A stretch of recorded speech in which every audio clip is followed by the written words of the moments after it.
The 10th of June 2017 was the last time I uploaded a video. Oh gosh. Date now is Tuesday the 8th of August 2017, and oh my, a lot has happened recently. So this video, as you'll be able to tell from the title, is a Premier League predictions video, so I'll try and predict where teams will finish in the Premier League. Now, the reason I haven't uploaded is I've had several problems with trying to get the videos from the camera up onto the Mac where I edit, and I've tried that several times and haven't been able to do it. So that is why I haven't been able to do that. So I'm sorry, that's why I haven't uploaded. But I do have a video that's about 3 months old, 4 months old, that is there to be edited and uploaded. I'm going to leave a vote in this video, and it's basically going to be whether you guys want me to upload this video. And it isn't very good. It's alright. I mean, there are a few good goals in there, but basically it's all about who's the most clinical finisher, and it's me, Callum and Robles in the video. So leave a vote anyway if you want that one to be seen, if you want me to edit that. But yeah, let's get into the video. So my first Premier League prediction is, of course, 20th place in the league, and I've gone with newly promoted Huddersfield. I really don't see them doing very well this season. I don't see many quality players in their team at the moment. I know that they just bought Tom Ince from Derby for about £10 million. I think it's a really good signing, but honestly, I don't think they have the squad that is there to do anything in the Premier League this season coming up. Also, their club captain, Mark Hudson, I think, is just retired, so it's a big blow having such a leader, obviously retiring, so that's why I've put Huddersfield in 20th. Now, for number 19, I've put Brighton. They haven't really signed anyone of any name, to be honest, and I know they've signed, I think it's Izzy Brown from Chelsea on loan. They seem to have let go a few people, and it's again the same with Huddersfield. I don't see much quality in their team at all. Obviously, Knocker is a great player for Brighton, and hopefully for them he'll get a few goals and assists, but honestly, they just don't seem strong enough, and I think they need to make a few more signings, because at the moment they're going to be finishing 19th. Number 18 now, and I've put Burnley there. They signed John Walters from Stoke, which is a bit of an interesting one, seeing as Walters is quite old now, I think. They've also signed Jack Cork. I think he's a okay signing, the kind of calibre, I think, for Burnley. Obviously, the biggest blow for Burnley has been the sale of Michael Keane for £30 million to Everton. I think they need to spend that money, because at the moment, I don't know who they have at the back, but obviously there's a big hole where Michael Keane has been. And of course, the legend himself, Joey Barton, of course, got released because of what he did. And I think George Boyd, has left as well. So for Burnley, it's going to be 18th. Now on to number 17, and it's Swansea, just about saving themselves from relegation. They were only a point off finishing 17th last season, Swansea, so as I said, they've lost Jack Cork to Burnley. But the Welsh side have brought in Tammy Abraham from Chelsea, who looks like a really, really good player, and yeah, hopefully he'll do well for them. But that is only a loan, so it means that he'll probably go back to Chelsea. Swansea have also signed Roque Meza for $11 million from Las Palmas. He's 28 and he had 35 appearances last season for Las Palmas, so he's obviously a big player for them. For Swansea, he will be probably as well. Bafétimbi Gomis has moved on to Galatasaray, but for Swansea, their striker option is, of course, Llorente, and for them this season, they need him to score lots of goals, otherwise they won't be staying up. And last season I felt they got quite lucky, to be honest, with a few results. But this season I can just see them scraping themselves away from relegation. So that's why in 17th I put Swansea. Now for 16th I've put Bournemouth. They finished 9th last season, which was obviously a great campaign for them. But this season there's a lot of quality in the Premier League, and I think that Bournemouth aren't going to do as well, but I think they'll definitely stay up. They brought in Asmir Begovic from Chelsea, which is obviously a great keeper option. I've always rated Asmir Begovic, and I thought he was wasted at Chelsea. Jermaine Defoe, he's obviously a brilliant player, and he's proved that in the Premier League. And he's going to get them at least 15 goals, so that is a brilliant signing. Also Nathan Ake, which again, a brilliant young player, which is going to grow and grow and grow. and he's going to be absolutely fantastic for them, as he was last season. And the thing is with Bournemouth, they haven't really let anyone go, so of course they've let go of a few players, but nothing really substantial. And I think Bournemouth are really a solid team, and a lot of people like Bournemouth, and I think they'll be solid in this next Premier League season. So 16th is Bournemouth. Now moving on to number 15, and I've put newly promoted Newcastle, who again are a very solid team. And with Rafa Benitez, as much as I hate to say it, because he of course managed Liverpool and Chelsea, he is a brilliant manager, and Newcastle have done really, really well to hold on to him. They have let go of quite a few people, Newcastle. They've made Torvan official that he's staying at Marseille for a £9.8 million fee, I think. They've also let go of Veronanita, Gouffran, Amiobi, and Adam Armstrong. But I think Newcastle's going to be good this season, and it's nice to see him back in the Premier League. It's like a little hole when they left from last season.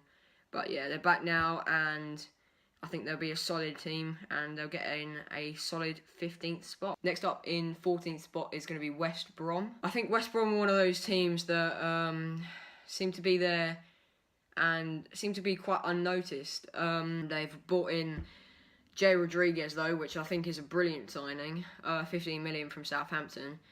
So yeah, that's a great signing for West Brom, and hopefully that'll take away a bit of their boringness. But yeah, it's a good signing. Of course, under Tony Pulis, who is a very boring manager. I think, no offence to any West Brom fans, but West Brom are one of those teams that are just very bland and just there, and no one really notices them.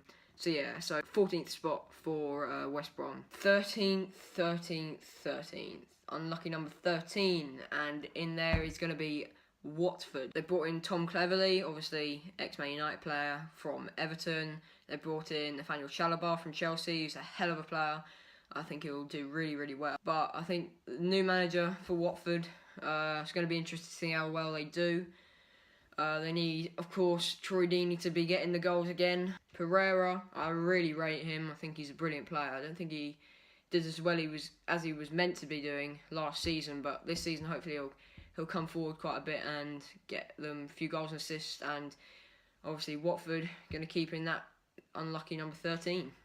Now, number 12 is going to be the 2015-2016 champions of England. It is going to be Leicester. Craig Shakespeare, the manager at the moment, and they brought in Kelechi Iheanacho from Manchester City. And as much as I hate to say it, when he was at Manchester City, I've always thought he was a brilliant player. Yeah, I think him and Vardy up front are going to be absolutely fire. They've also brought in Harry Maguire from Hull, which I'm not too sure about. I don't really rate him as a player, but Leicester brought him in. They've also brought in Vicente Iborra from Sevilla. I think he's a brilliant player, a great signing, good defensive player, can play alongside Ndidi in the centre of midfield. But for me, 12th will be Leicester's. Now in number 11, I'm putting Crystal Palace. Sam Allardyce has brought in Loftus-Cheek from Chelsea, who, again, another young player from Chelsea that they've let go. And I think that's a great steal from Crystal Palace to get Ruben Loftus-Cheek. And he's going to be a brilliant player for Crystal Palace, I believe. And I think that he'll be crucial in that centre midfield, alongside probably Cabaye. In that centre of the park, so he'll be feeding Benteke up front. I think Crystal Palace are a very, very strong team. They're strong in quite a lot of areas, so yeah, the 11th spot is Crystal Palace's. Now for the midway point, number 10, and the place that this club own is Stoke. Obviously, every team seems to fear going to the Britannia. It's a very hard place to play. Stoke have brought in Kurt Zouma. Again, another Chelsea player that they've let go of. This is becoming quite a trend now.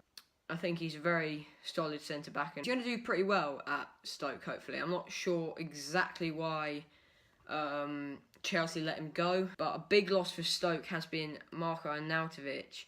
And although he wasn't really very good, to be honest, at Stoke, he had some fantastic moments, and I don't think he was very consistent at all. But of course, I'll talk a bit later about him when we get on to where he's gone. But for me, 10th spot is Stoke. Now, moving on to 9th place, and we have Southampton. Of course, got to a League Cup final last season, played United, lost. Deserved to win though, to be honest. I thought Southampton, every season, people start to write them off because of players they've sold. But year after year, they keep playing brilliant football and staying in that same sort of 9th, 8th, 7th spot. So yeah, really fighting for places around there. So Southampton for me are a very good team. But the problem for me with Southampton is that they haven't bought anyone yet, which of course is probably going to change, almost certainly going to change when, because of course there's quite a few weeks left until the transfer window ends. So for them, they need to get someone in soon. But I think that Virgil van Dijk has put in a transfer request, so I think they're going to wait for him to go to probably going to be Liverpool, and then use that money to spend on someone else. But they have also let go of Jay Rodriguez, as I said earlier, good player, and they should really spend that money, and they'll probably get about 40 odd million maybe for Virgil van Dijk. It depends though, and then they can spend that money on more players, which they're going to need. But for me, I really like Southampton, so I've put them in 9th place. Now on to number 8 is going to be West Ham. Of course, didn't really have a very good season last year. A lot of their fans started to worry early on that they were potentially going to even get relegated. Obviously, that was never going to happen, but they got better as the season went on. That was, of course, because what used to be Olympic Stadium and now called the London Stadium. I think that's quite a big change for them, and from going from Upton Park, where it was quite compact, to going and playing at such a big stadium like the Olympic Stadium was obviously a big change for them. And really, they obviously didn't start very well at all, but slowly built confidence and got where they needed to be in the end. So for West Ham's sake, that was very good for them. For me, they've had a quite interesting transfer window. They've brought in Zabaleta, which is stupid transfer. He's getting on. I don't rate him at all. They've got a few right backs at West Ham. They've got, of course, Byram, I think, can play right back. Antonio, who is probably not going to play right back, but of course he can play there. So it's an interesting one seeing Zabaleta sign, but, you know, it's not what I think was a very good signing. They've also brought in Joe Hart, who is very inconsistent and I'm worried about how well he's going to do. Obviously, I'm not too worried because I don't really support West Ham, but, you know, he's an English keeper, so I obviously want him to do well. But, you know, he's one of those keepers that can be world-class one game and then absolutely rubbish the next game, so an interesting one there. I've also brought in another inconsistent player in Marko Arnautovic, which I'm not sure about. I don't think he was too good last season, but at West Ham, potentially, he'll improve a bit and maybe get where West Ham want him to be. And then the last signing they made is one that I very much like. Javier Hernandez to West Ham for a fee of 16 million from Bayer Leverkusen. Lad obviously played for United. He was brilliant for United. I absolutely loved him while he was there. Still don't understand why United let him go. And first game of the season is a return to Old Trafford for Hernandez, so that's going to be an interesting one to see. But I think Hernandez is going to get them 15 plus goals, which is a good signing for West Ham, and that's why I've seen them placed in 8th. Now we're getting closer and closer to the big boys, but now 7th, I'm going to put Everton. I'm not sure about Everton, to be honest, because they could have a really good season or they could have a really bad one. I'm not really too sure.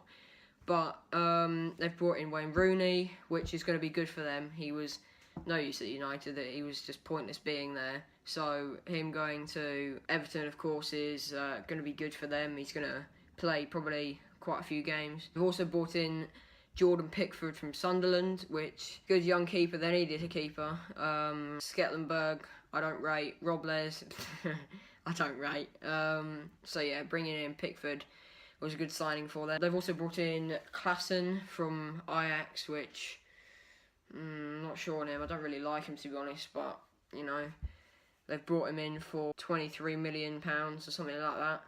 It's a bit of a push, but they've also brought in Michael Keane, of course, from Burnley. But the big one, of course, is Romelu Lukaku, and I'm going to talk about him when I get onto the club he has moved to. Yeah, of course, big blow for Everton. The goals, I really do not know where they're going to come from for Everton. They're going to have to buy a striker very soon, because at the moment it's like only a few days before the Premier League even starts, so bit of a worry, but I think they're going to sort it out. So for me, 7th spot is Everton. Now this is where it gets hard. The top 6, honestly, any of that top 6 can win the league, and I would not be surprised. Obviously, Arsenal, Liverpool, Chelsea, Man City, Spurs, Man United, any of those clubs could win the Premier League, and this is probably going to be wrong, but stick by it, because in 6th place, I'm so sorry, but I've put Spurs.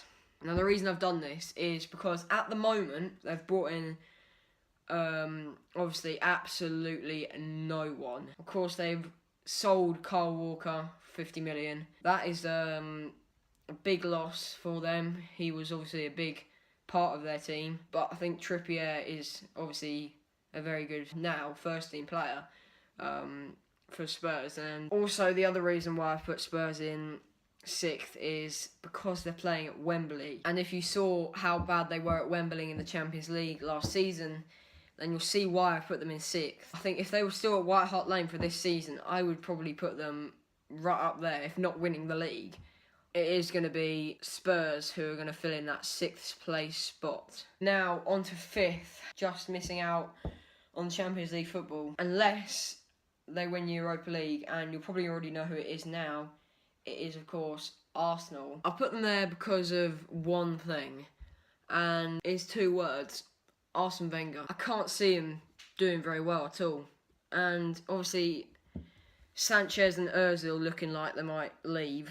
Obviously not signing contracts, which is not good for Arsenal. They need Ozil and Sanchez, honestly. They might have beaten Chelsea without them in the Community Shield, but for God's sake, that's the Community Shield. Throughout the whole season, it's just not going to go well if Sanchez and Ozil aren't there. So that's why I put them there. They bought in Alexandre Lacazette from Lyon, which I think is a good signing. I think it was around 50 million or something like that for him. I'm not too sure on him though. Obviously, he scored quite a few goals in the French league, but that's the French league. I mean, I think he'll score 15 plus goals for Arsenal, of course. But they've also brought Kolasinac from Schalke on a free, which actually I really like. I think he's a very nice left back for Arsenal to have, and he scored in that Community Shield. That's why I've put Arsenal once again finishing in 5th. Now onto the top 4, the big boys. It is in 4th place.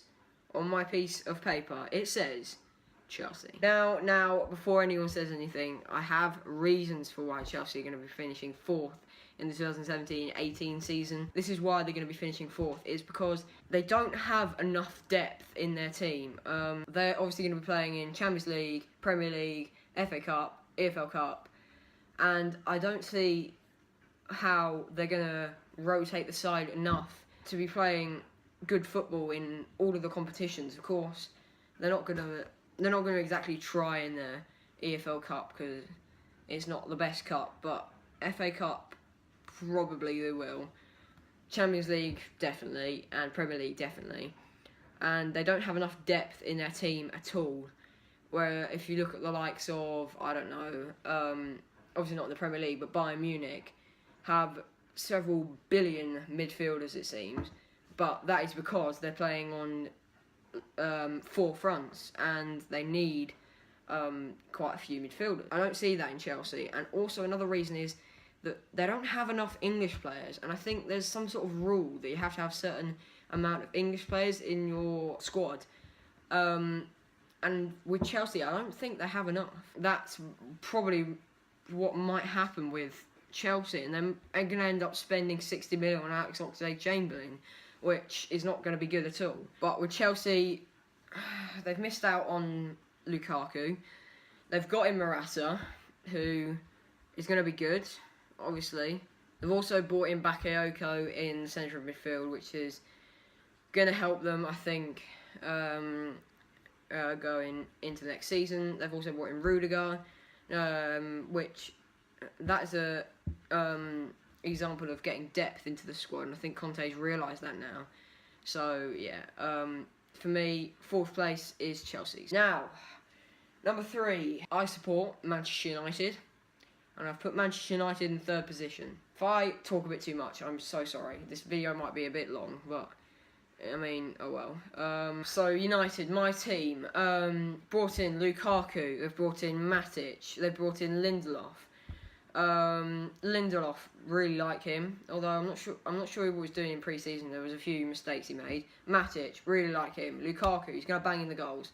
I'm praying that he's going to get Golden Boot. I think the only reason he didn't get it last season was because of how bad Everton's team was, and let's be honest, he did carry them last season. Ibrahimovic, I'm not sure what's going on with him. Everyone says he's been released. Some people are saying that he's going to come back in January.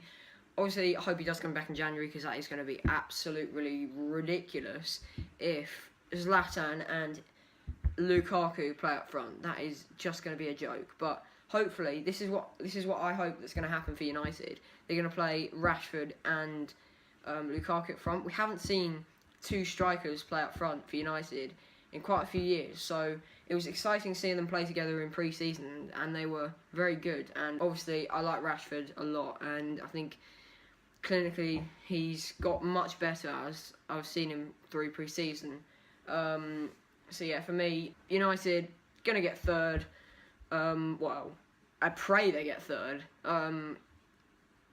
They could obviously finish 6th, which some people are saying they will, but I'm not sure on that one. But some people are saying they're going to win the league as well. So, you know, it just shows that how good this top 6 is. But yeah, I've put Manchester United in 3rd place. Now, as much as this is going to hurt me to say this, the 2 most hated clubs to United, Liverpool and City, are left. And in 2nd place, I've put Liverpool. I've put Liverpool because they're not going to win the league. I'm sorry, but they're not. They're not, because I just can't see a Liverpool shirt lifting a Premier League trophy. I don't think they're going to do it this season, although this is probably their best squad for a very long time. Brought in Salah, brilliant player. If they let go of Coutinho to Barca, that could really, really hurt them. So that's not going to be good for them. But that partnership, Mane and Salah, is absolutely disgusting. And they're going to get quite a lot of goals, let's be honest. Goals and assists is going to be ridiculous. Obviously, Liverpool scored loads of goals last season. I'm pretty sure they've got the most in the league. So that's going to get more with Salah now. But with Coutinho leaving, it's a big hole in that team they're going to lose. And that's probably why I've said they're not going to win the league. Because Coutinho is a huge player for Liverpool. And if they let him go, then pray for Liverpool fans. They brought in Robertson, left back. They brought in Solanke, good signing, but you know he's not going to play that much. So that leaves us now with Liverpool in number 2. First place, the champions of England next season will be Manchester City. Now there's so many reasons why Manchester City aren't going to win the league, but there's so many reasons why they are. I don't see Pep Guardiola as a manager that can deal with City. He's going to struggle. He's obviously struggled in his first season. Everyone said they were going to win the league that last season. But this season, everyone's saying they're going to win the league. And I think it might happen again that they're not going to win the league. They brought in Walker, brilliant. They brought in Bernardo Silva, brilliant. They've let go of Iheanacho, which is fair enough because he wasn't going to get any game time ahead of Jesus and Aguero. Brought in Mendy, brilliant left back. They've brought in Danilo. They brought in the new goalkeeper Ederson. They've obviously let go of quite a few old players, which is good for them because they need to clear out. And there's not really much I have to say about City. I can just see them lifting that Premier League title. And I think they have the strongest squad.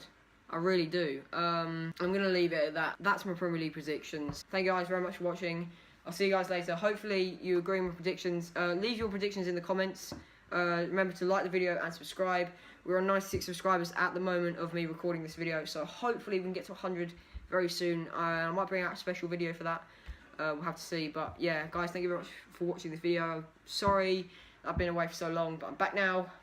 And leave your vote on whether you want the video that I mentioned earlier in the video to be released. But apart from that, I'll see you guys later.